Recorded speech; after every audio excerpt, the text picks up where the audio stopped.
Unni Balakrishnan, charge മെമ്മോയാണല്ലോ നമ്മുടെ ഇന്നത്തെ വാർത്ത. അപ്പോൾ ആ ചാർജ് മെമ്മോയിൽ നിന്നും ഒരു മനസ്സിലാക്കൽ എന്താണ്? ഗോപാലകൃഷ്ണൻ സുരക്ഷിതനായോ? പൂർണ്ണമായും സുരക്ഷിതനായി എന്ന് മാത്രമല്ല, പൂർണ്ണമായും സംരക്ഷിച്ചു ഗോപാലകൃഷ്ണനെ എന്നുള്ളതാണ് എൻ്റെ നിലപാട് ഇക്കാര്യത്തിൽ. ഇപ്പോൾ താങ്കൾ പറഞ്ഞതുപോലെ ഒരു ചാർജ് മെമ്മോ അദ്ദേഹത്തിന് കൊടുത്തിട്ടുണ്ട്. ഒറ്റ വരിയുള്ളല്ലോ ആ ചാർജ് മെമ്മോയിൽ.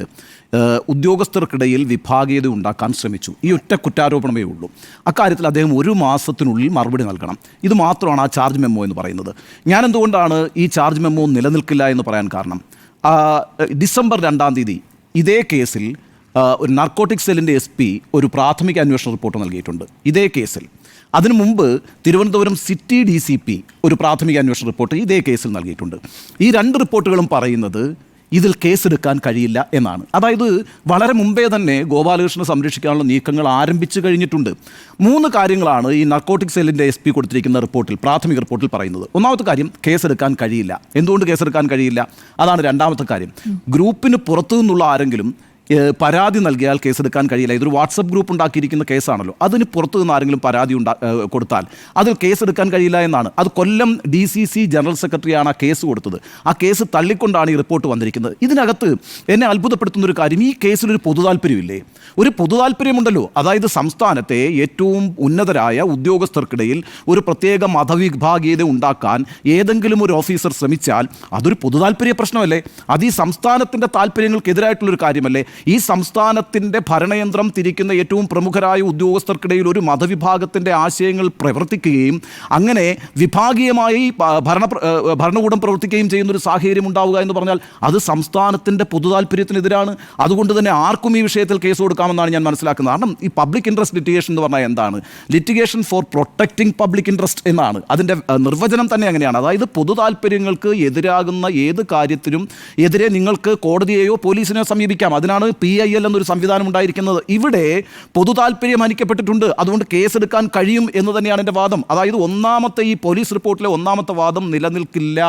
കാരണം സംസ്ഥാനത്തെ ഞാൻ നേരത്തെ സൂചിപ്പിച്ചതുപോലെ ഏറ്റവും പ്രമുഖരായ ഉദ്യോഗസ്ഥർക്കിടയിൽ ഒരു പ്രത്യേക മതവിഭാഗമായി പ്രവർത്തിക്കുന്ന ഒരു സംഘം രൂപപ്പെട്ടാൽ ആ ഭരണകൂടത്തെ നമുക്ക് വിശ്വാസത്തിലെടുക്കാൻ കഴിയില്ല. ആ ഭരണകൂടം സംസ്ഥാനത്തിന് ഗുണകരമായി പ്രവർത്തിക്കില്ല. അത് സംസ്ഥാനത്തിൻ്റെ പൊതുതാൽപര്യത്തിനെതിരാണ്. അതുകൊണ്ട് ഈ കേസിലൊരു പൊതുതാൽപര്യമുണ്ട്. അതുകൊണ്ട് ആര് കേസ് കൊടുത്താലും, അത് ഞാൻ കൊടുത്താലും നിങ്ങൾ കൊടുത്താലും, പോലീസ് ഇക്കാര്യം അന്വേഷിക്കണം എന്ന് തന്നെയാണ് എൻ്റെ അഭിപ്രായം. 2ാമത്തെ കാര്യം, ഗ്രൂപ്പിൽ നിന്ന് പരാതി ഉണ്ടാകണം എന്നാണ് പറഞ്ഞിരിക്കുന്നത്. ഗ്രൂപ്പിൽ നിന്ന് പരാതി ഉണ്ടാകുമെന്ന് നിങ്ങൾ ആരെങ്കിലും പ്രതീക്ഷിക്കുന്നുണ്ടോ? ഈ ഗ്രൂപ്പിൽ നിന്നൊരു പരാതി ഉണ്ടാകാനുള്ള യാതൊരു സാധ്യതയും കാണുന്നില്ല. എന്നാൽ ഈ വിവാദത്തിൻ്റെ തുടക്കത്തിൽ ഒരു IAS ഉദ്യോഗസ്ഥൻ ഒരു പരാതി കൊടുത്തിരുന്നല്ലോ. എന്തുകൊണ്ട് നിങ്ങൾ മുസ്ലിം ഗ്രൂപ്പ് ഉണ്ടാക്കി എന്ന് ചോദ്യം ഉന്നയിച്ചല്ലോ. അതുമായി ബന്ധപ്പെട്ട സ്ക്രീൻഷോട്ട് ഹാജരാക്കിയല്ലോ. ആ പരാതി എവിടെ പോയി? ആ പരാതി പൂഴ്ത്തിയിരിക്കുന്നു. അതായത് ഇന്ന് ചീഫ് സെക്രട്ടറി കൊടുത്തിരിക്കുന്ന ചാർജ് മെമ്മോയിൽ ഒരു പരാതി ഇപ്രകാരം ഒരു IAS ഉദ്യോഗസ്ഥനെ ഉയർത്തിക്കാട്ടിയതായി ഒരു പരാമർശവും ഉണ്ടായിട്ടില്ല. അപ്പോൾ വീണ്ടും കേസ് ഒതുക്കാനുള്ള ശ്രമമാണ്. അതായത് പോലീസ് റിപ്പോർട്ട് പറയുന്നു പുറത്തു നിന്ന് പരാതി ഉണ്ടെങ്കിൽ സ്വീകരിക്കാൻ കഴിയില്ല, എന്നാൽ അകത്തു നിന്ന് പരാതി ഉണ്ടെങ്കിൽ സ്വീകരിക്കാമെന്ന് പറയുന്നു. അകത്തു നിന്നൊരു പരാതി ഉണ്ടായിരിക്കുന്നു, ആ പരാതി എവിടെയും പരാമർശിക്കപ്പെടുന്നില്ല. ഇനി 3ാമത്തെ കാര്യമാണ് ഏറ്റവും രസകരമായ കാര്യം. വർഗീയമായ സന്ദേശങ്ങൾ ഈ ഗ്രൂപ്പിലൂടെ പ്രചരിപ്പിച്ചു എന്ന് നിഗമനത്തിലെത്താൻ കഴിയില്ല, അഥവാ അങ്ങനെ സന്ദേശം കണ്ടെത്തിയിട്ടില്ല. എങ്ങനെ കണ്ടെത്തും? അതാണല്ലോ ഇതിനകത്ത് ഏറ്റവും രസകരമായിട്ടുള്ള കാര്യം എന്ന് പറയുന്നത്.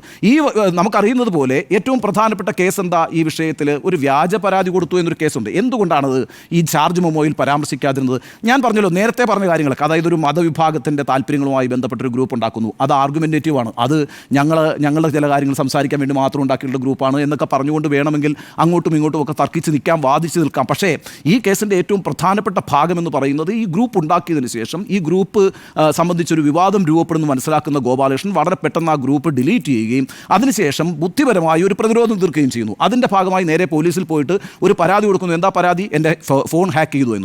ഈ ഫോൺ ഹാക്ക് ചെയ്തു എന്ന് പറഞ്ഞാൽ ഇമ്മീഡിയറ്റ് ആയിട്ട് ആ പരാതി കിട്ടുന്ന സമയത്ത് തന്നെ ഫോൺ സീസ് ചെയ്യണമെന്നേ. അത് സംഭവിച്ചിട്ടില്ല. ഫോൺ സീസ് ചെയ്തിട്ടില്ലെന്ന് മാത്രമല്ല, 2ാമത്തെ ദിവസം ഹാജരാക്കിയ ഫോൺ ഏതാ?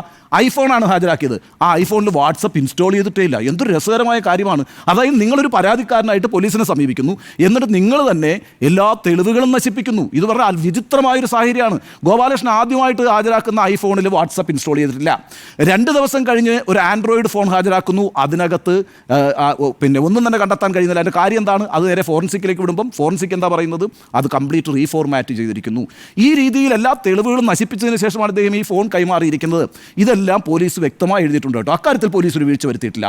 ഫോറൻസിക്കിൻ്റെ റിപ്പോർട്ട് വെച്ചിട്ടുണ്ട്, മെറ്റാഡ് റിപ്പോർട്ട് വെച്ചിട്ടുണ്ട്. അതിൻ്റെ അടിസ്ഥാനത്തിൽ ഇതൊരു വ്യാജ പരാതിയാണെന്നും പോലീസ് പറഞ്ഞിട്ടുണ്ട്. അവരെ പോലീസിൻ്റെ അന്വേഷണം വളരെ കൃത്യമാണ്. പക്ഷേ അത് ചാർജ് മെമ്മോയിലല്ലോ. ഇവിടെ തെളിയിക്കാൻ എളുപ്പത്തിൽ സാധ്യമായ ഒരു കേസ് അതായിരുന്നില്ലേ? അതായത് ഈ കേസിൽ എന്താ ശിക്ഷയെന്നറിയാമോ? 1 വർഷം തടവും 10,000 രൂപ വരെ ശിക്ഷയുമാണ്. ഈ വ്യാജ പരാതി കൊടുത്താൽ, ഞാനോ നിങ്ങളോ ഏതെങ്കിലും ഒരു പോലീസ് സ്റ്റേഷനിൽ ഒരു വ്യാജ പരാതി കൊടുത്താൽ, ആ പരാതി വ്യാജമാണ് എന്ന് കണ്ടെത്തിയാൽ ഇമ്മീഡിയറ്റ് ആയിട്ട് നമ്മളെ പീനലൈസ് ചെയ്യുന്നേ, നമുക്ക് പണിഷ്മെൻറ്റ് വരും. ഇവിടെ ഇതാ വളരെ ഭംഗിയായിട്ട് പ്രൊട്ടക്ട് ചെയ്യപ്പെട്ടിരിക്കുകയാണ് ഒരാൾ.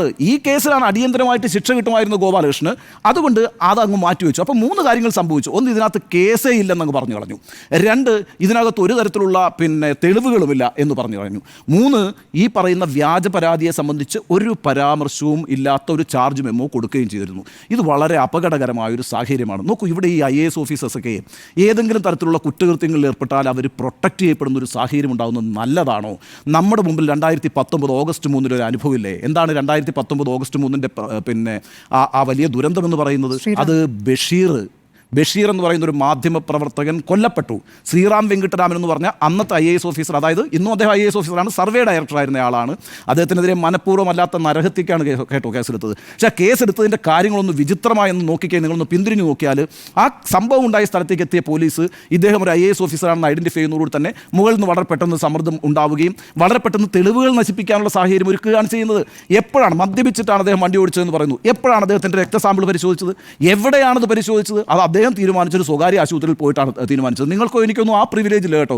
വളരെ പെട്ടെന്നാണ് പോലീസ് ആക്റ്റീവായിട്ട് തിരുവനന്തപുരം മ്യൂസിയം പോലീസ് സ്റ്റേഷൻ്റെ അണ്ടറിലായിരുന്നു ആ കേസ് വന്നിരുന്നത്. എന്നിട്ട് വളരെ എളുപ്പത്തിൽ ഈ കേസുകളൊക്കെ ഈ കേസ് ഇല്ലാതാക്കാൻ കഴിയുന്ന വിധത്തിൽ തെളിവുകൾ തേച്ചുമാച്ച് കളയാൻ കഴിയുന്ന ഒരു സാഹചര്യം ശ്രീറാം വെങ്കിട്ടരാമൻ ഉണ്ടാകുന്നു. നമ്മളിപ്പോൾ 5 വർഷം കഴിഞ്ഞേ ഒരു നടപടി ആ കാര്യത്തിനകത്ത് ഉണ്ടായിട്ടില്ല. എന്ന് മാത്രമല്ല, അദ്ദേഹം പല പോസ്റ്റുകളിലേക്ക് വന്നിരിക്കുന്നു. ഇപ്പോൾ ഏറ്റവും ഒടുവിൽ അദ്ദേഹം ധനവകുപ്പിൽ റിസോഴ്സിൻ്റെ ജോയിൻറ്റ് സെക്രട്ടറി ആയിട്ട് പ്രവർത്തിച്ചുകൊണ്ടിരിക്കുന്നു. കേസിൻ്റെ അവസ്ഥ എന്താണെന്നറിയോ?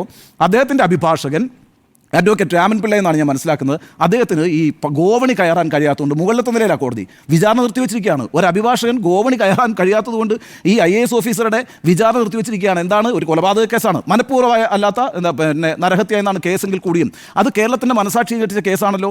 അവിടെ എല്ലാവരും കൂടി ഒത്തുചേർന്ന് നിന്നിട്ട് അദ്ദേഹത്തെ അങ്ങ് സംരക്ഷിച്ച് കളഞ്ഞല്ലോ. ഇനി ഒരു രസകരമായ കാര്യം പറയാം. അന്ന് ശ്രീറാം വെങ്കിട്ടരാമൻ 2019 ബഷീർ എന്ന് പറയുന്ന ആളെ കാറിടിച്ച് കൊല്ലുമ്പോൾ തിരുവനന്തപുരത്തെ ജില്ലാ കളക്ടർ ആരാണെന്നറിയാവോ? ഗോപാലകൃഷ്ണനാണ്. ഈ ഗോപാലകൃഷ്ണനാണ് അന്ന് തിരുവനന്തപുരത്തെ ജില്ലാ കളക്ടർ. അദ്ദേഹമാണ് ഈ പറയുന്ന എല്ലാ സൗകര്യങ്ങളും ചെയ്തു കൊടുത്തതെന്ന് അന്ന് തന്നെ പരാതിയുണ്ട്. എന്ന് മാത്രവുമല്ല, അദ്ദേഹം സംഘടിപ്പിച്ച ഒരു പാർട്ടിയിൽ പങ്കെടുത്തതിന് ശേഷമാണ് ശ്രീറാം വെങ്കിട്ടരാമൻ പോയത് എന്ന് പോലും അന്നൊരു ആരോപണം ഉയർന്നിരുന്നു. അപ്പോൾ നല്ല നെക്സസ് ആണ് ഇത്, നല്ല ഒത്തൊരുമയാണ്. ഈ ഒത്തൊരുമ നടക്കട്ടെ. ഞാൻ പറയുന്നത്, ഇവിടെ ഭരിച്ചുകൊണ്ടിരിക്കുന്നത് ഇടതുപക്ഷ സർക്കാരല്ലേ? ആ ഇടതുപക്ഷ സർക്കാരിന് ഈ കാര്യത്തിലൊരു ഉത്തരവാദിത്വമുണ്ടല്ലോ. സർക്കാരിൻ്റെ വക്താവ് എന്ന് തന്നെ പറയാവുന്ന വ്യവസായ മന്ത്രി P. രാജു പറഞ്ഞ എന്താണ്? ഇതിപ്പോൾ സസ്പെൻഷനൊന്നും അവസാനിക്കില്ല, ഇനിയും നടപടികൾ ഉണ്ടാകുന്നതാണ്. ആ വാക്കിനെ നമുക്ക് വിശ്വസിക്കാം. പക്ഷേ പ്രശ്നം എന്താണെന്ന് വെച്ചാൽ, ചീഫ് സെക്രട്ടറി ഒരു ചാർജ് മെമ്മോ കൊടുത്തിരിക്കുന്നു. ആ ചാർജ് മെമ്മോ എന്ന് പറയുന്നത് അങ്ങേയറ്റം ദുർബലമായൊരു ചാർജ് മെമ്മോ. ആ ചാർജ് മെമ്മോയെ സപ്പോർട്ട് ചെയ്യാവുന്ന എല്ലാ തരത്തിലുള്ള ആർഗ്യുമെൻസും നേരത്തെ തന്നെ പോലീസ് പ്രിപ്പയർ ചെയ്ത് വെച്ചിരിക്കുന്നു. ഇതിൻ്റെ അടിസ്ഥാനത്തിലാണ് ഇനിയിപ്പോൾ മുന്നോട്ടുള്ള നടപടികളെല്ലാം വരാൻ പോകുന്നത്. ഇവിടെ ഏറ്റവും പ്രധാനപ്പെട്ട തീരുമാനമെടുക്കേണ്ടത് ഇടതുപക്ഷ സർക്കാരാണ്. ഈ സർക്കാർ ഇടതുപക്ഷമാണെങ്കിൽ, ഇടതുപക്ഷം എന്ന് പറയുന്നത് മതേതരത്വത്തിൻ്റെ പക്ഷത്തിൽ നിൽക്കുന്ന പ്രസ്ഥാനങ്ങളാണ്. ആ പ്രസ്ഥാനങ്ങളെ അങ്ങനെയാണ് കേരളത്തിലെ ജനങ്ങൾ മനസ്സിലാക്കിയിട്ടുള്ളത്. അതുകൊണ്ട് ഇത്തരത്തിലുള്ള നീക്കങ്ങൾ അതൊട്ടും തന്നെ ചെറുതല്ലെന്നേ. ഏറ്റവും പ്രധാനപ്പെട്ട ഉദ്യോഗസ്ഥരുടെ ഒരു വിഭാഗം ഒരു മതപരമായി സംഘടിക്കുന്നു. ആ മതപരമായ താല്പര്യങ്ങൾ സംരക്ഷിക്കാൻ അവർ മുന്നോട്ട് ശ്രമിക്കില്ല എന്നെന്താണ് ഉറപ്പുള്ളത്? അത്തരത്തിൽ മതപരമായ താല്പര്യങ്ങളോടെ പ്രവർത്തിക്കേണ്ടവരല്ലല്ലോ നമ്മളുടെ ഉദ്യോഗസ്ഥരെന്ന് പറയുന്നത്. അപ്പോൾ അതുകൊണ്ട് അത്തരത്തിലൊരു നീക്കം നടന്നാൽ അത് ഈ ഭരണകൂടത്തിൻ്റെ പ്രതിച്ഛായം തന്നെ ഇല്ലാതാക്കും. എന്ന് മാത്രമല്ല, ഭരണത്തിലിരിക്കുന്നവർക്ക് അവർ നടപ്പാക്കാൻ ഉദ്ദേശിക്കുന്ന നയങ്ങളെ എങ്ങനെയൊക്കെ ഈ വിഭാഗം തുരങ്കം വയ്ക്കുമെന്ന് പറയാൻ കഴിയില്ല. അപ്പോൾ ആ അർത്ഥത്തിലേക്ക് ഒരു ഗ്രൂപ്പ് ഫോം ചെയ്യുന്നത് ശരിയായിട്ടുള്ള രീതിയല്ല. അതൊരു ഇടതുപക്ഷ സർക്കാരിൻ്റെ കീഴിൽ ഒട്ടും തന്നെ ശരിയല്ല. അതുകൊണ്ട് സർക്കാരാണ് ഇക്കാര്യത്തിൽ ഏറ്റവും ശരിയായ നടപടി എടുക്കേണ്ടത്. സർക്കാർ ഇക്കാര്യത്തിൽ ശരിയായ നടപടി എടുക്കണമെന്നാണ് എൻ്റെ നിലപാട്. എടുക്കാൻ നിങ്ങളെ നിർബന്ധിക്കും വിധത്തിൽ കേരളത്തിൽ ഒരു പൊതുബോധം രൂപപ്പെട്ടു വരുന്നുണ്ട്. ആ പൊതുബോധത്തെ നിങ്ങൾ മനസ്സിലാക്കണം എന്നുകൂടിയാണ് എൻ്റെ നിലപാട്. അതുകൊണ്ട് ഇപ്പോൾ അദ്ദേഹം സുരക്ഷിതനാണ്. അദ്ദേഹത്തെ പരിപൂർണമായും സുരക്ഷിതമാക്കാനുള്ള നീക്കമാണ് ഉദ്യോഗസ്ഥ വൃന്ദം നടത്തുന്നത്. അതിനെ രാഷ്ട്രീയമായി നേരിടാനുള്ള ഇച്ഛാശക്തി ഇടതുപക്ഷ സർക്കാരിൽ നിന്ന് ജനങ്ങൾ പ്രതീക്ഷിക്കുന്നുണ്ട്. നിങ്ങളത് ചെയ്യണം എന്ന് ഞാൻ ഒരിക്കൽ കൂടി പറയുന്നു. ശരി.